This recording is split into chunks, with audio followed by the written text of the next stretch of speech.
Parecería que la pregunta de cómo tenemos que mirar a las niñas, los niños y los adolescentes desde el trabajo que les toca realizar eh, sería una cuestión que no tiene, que podríamos pasar de largo. Sin embargo, yo creo que, y desde mi opinión, esta es una cuestión fundamental a lo que ustedes van a empezar a trabajar y van a empezar a discutir y a analizar en el transcurso de toda esta capacitación. Y es cómo miramos a estos niñas, a estos niños y a estos adolescentes, más allá del criterio de que sean pacientes, de que sean usuarios, de que sean demandantes de nuestras capacidades técnicas. En la historia de la humanidad, los niños, básicamente durante casi la mayoría de la historia de la humanidad, los niños han sido vistos desde diferentes ángulos a partir de la protección, a partir muchas veces en las épocas en donde no había el control de las enfermedades, con cierto desapego, la mortalidad infantil en menores de 5 años antes de que descubriéramos qué era esto de la higiene o qué era esto de los antibióticos era muchísimo más larga. No en vano, la mortalidad infantil es uno de los indicadores principales de desarrollo de las naciones, el abatirla. ¿Por qué? Porque finalmente en esta época y en muchas épocas lo que trataba la sociedad en su conjunto de los seres humanos era básicamente sí de protegerlos, pero a su vez tener un desapego fuerte para poder elaborar los duelos y las muertes. Cuando empieza la gran discusión de lo que hoy llamamos los derechos humanos, la gran discusión de la ciudadanía, la Revolución Francesa, se empieza esta discusión a través solamente del mundo adulto. Los niños y las niñas en esa época empiezan sí a ser el centro, pero no el centro de los derechos humanos, sino el centro del futuro de las naciones y el futuro de la humanidad. Es por eso que esa visión en ese entonces, iniciando el siglo XIX, era una visión no nada más ya más clara de protección, sino de una apuesta a que lo que se hiciera con estos niños y estas niñas sería el futuro de la nación, ¿no? Sería el futuro del conocimiento, pero no en términos de la ciudadanía. Es decir, esta discusión de derechos humanos se queda postergada durante todavía más de un siglo. ¿Cuál es y qué pretende y cuál es el cambio paradigmático en términos de estas visiones? Básicamente las discusiones que se dan posteriores todavía a la promulgación de la Declaración de los Derechos humanos en los años 40 y que empiezan más bien en los años 70 en la discusión sobre los niños sí o no como sujetos de derechos. Y esa es la gran ruptura. La gran ruptura se da básicamente en 1989, cuando la Convención de los Derechos del Niño lo que hace es establecer no nada más el listado de derechos que como niños o como adultos todos tenemos, sino el hecho de que estas personas menores de 18 años por primera vez son vistas no nada más como sujetos de protección, no nada más como apuestas a futuros, sino básicamente como sujetos de derechos. Es decir, esta además, dadas las características de esta etapa de la vida en los seres humanos, implican un derecho, o sea, los derechos de los niños y obligaciones para el mundo adulto. Es decir, la garantía, la protección y el ejercicio de esos derechos de estos menores de 18 años está básicamente ligado a cómo los adultos cumplimos nuestras obligaciones para garantizarlos, cumplimos nuestras obligaciones para protegerlos. Y esto marca muchísimas cosas que tienen que ver con un cambio de paradigma muy nuevo. Se dice que los hombres varones son ciudadanos a partir exactamente de la Declaración de los Derechos del Hombre desde hace 200 años. Los derechos de las mujeres tienen apenas 50, 60 años, la discusión es muy reciente. Y si nos ponemos básicamente con el momento en que la convención se da a conocer al mundo, estaríamos hablando que estos derechos son los derechos de hace 25 años. Es decir, estamos en la construcción todavía de un paradigma que depende mucho, no nada más de las leyes, no nada más de las políticas públicas, sino sobre todo de cómo los adultos estamos viviendo esta nueva ruptura, esto que muchos llaman una revolución mucho más grande de la que podemos imaginar porque rompe con las estructuras tradicionales de visión a ese grupo poblacional. En este sentido, cuando nosotros decimos que tenemos que abordar y tenemos que trabajar y tenemos que articularnos con las problemáticas de los niños, las niñas y los adolescentes, lo tendremos que hacer desde este enfoque y considerándolos como sujetos. No es nada más porque es necesario en una evaluación clínica tomar una declaración de ellos porque lo requiere, digamos, el marco clínico, sino porque es su derecho que tomemos su opinión. ¿Sí? Y eso es muy importante en términos de lo que ustedes van a empezar a trabajar durante todas estas sesiones. El poder romper la visión de las necesidades contra la visión de los derechos. Es decir, el poder colocar a estos niñas, niños y adolescentes en el centro, no nada más porque pensamos científicamente que eso es lo correcto, sino porque básicamente es su derecho y es nuestra obligación hacerlo así.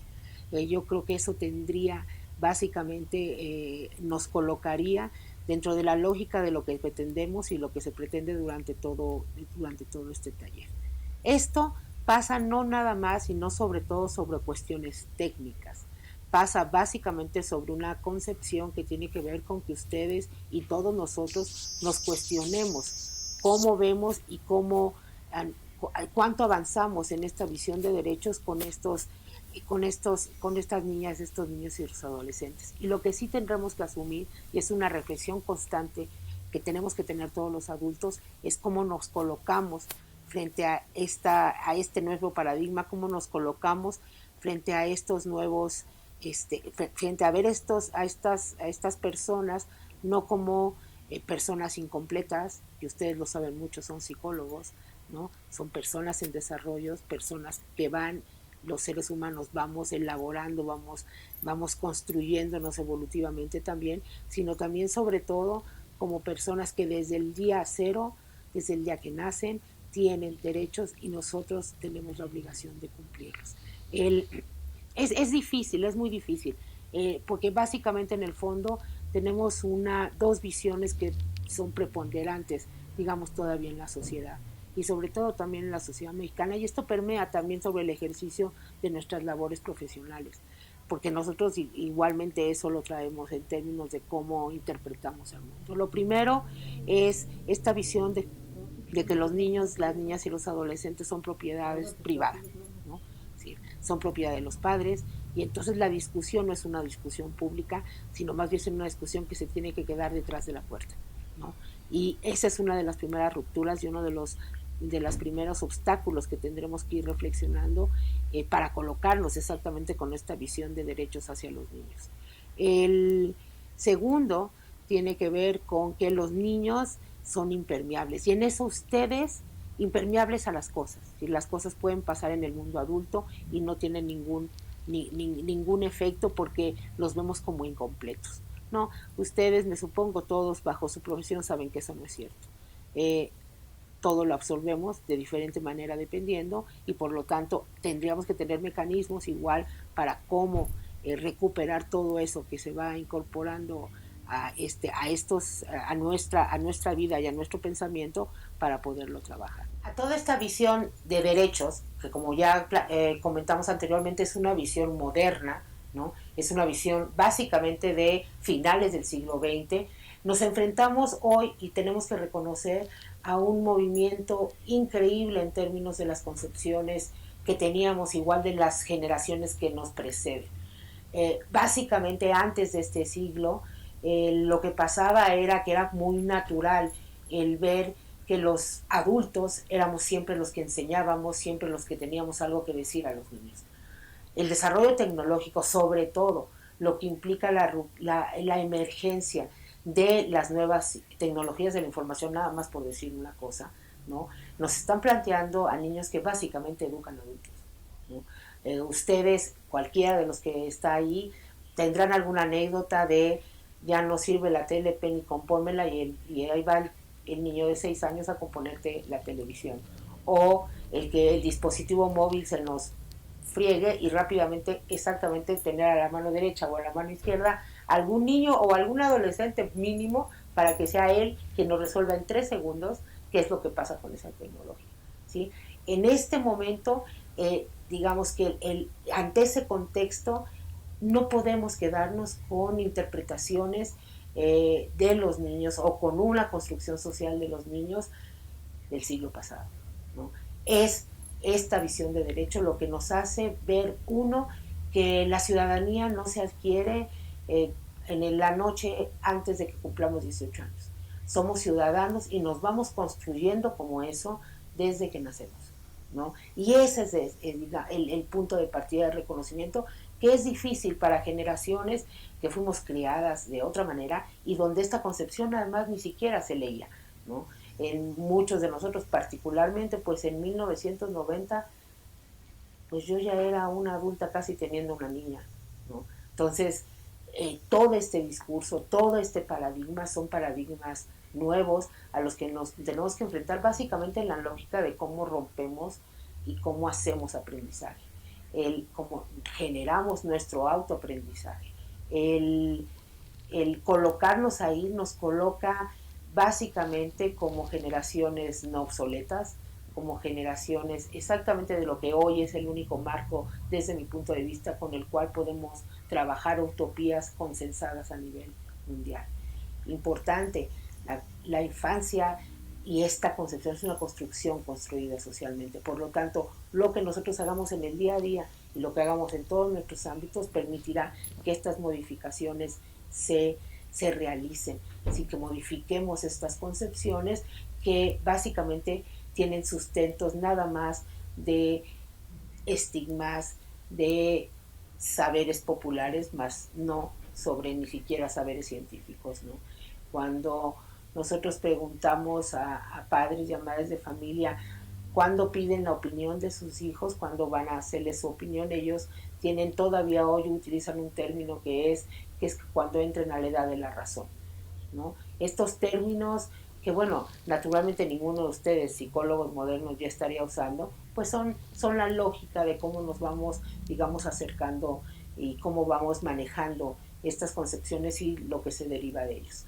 El planteamiento aquí es las cosas que se desarrollen en términos técnicos que tengan que ver con niños, en procesos judiciales, en procesos de determinación, de saberes para llevar procedimientos a buen cauce, no nada más tienen que ver con el desarrollo técnico, no nada más tienen que ver con sus saberes y sus conocimientos científicos, sino sobre todo tienen que ver con que vean que esto no es una labor que tenga que ver con su conciencia, sino básicamente que es una labor que tiene que ver con que estos niños tienen el derecho a eso, a que se les vea como sujetos de derechos, que se les respete como seres humanos, que no se piense que se les proteja como tal, básicamente porque no es una buena voluntad de nosotros, sino porque es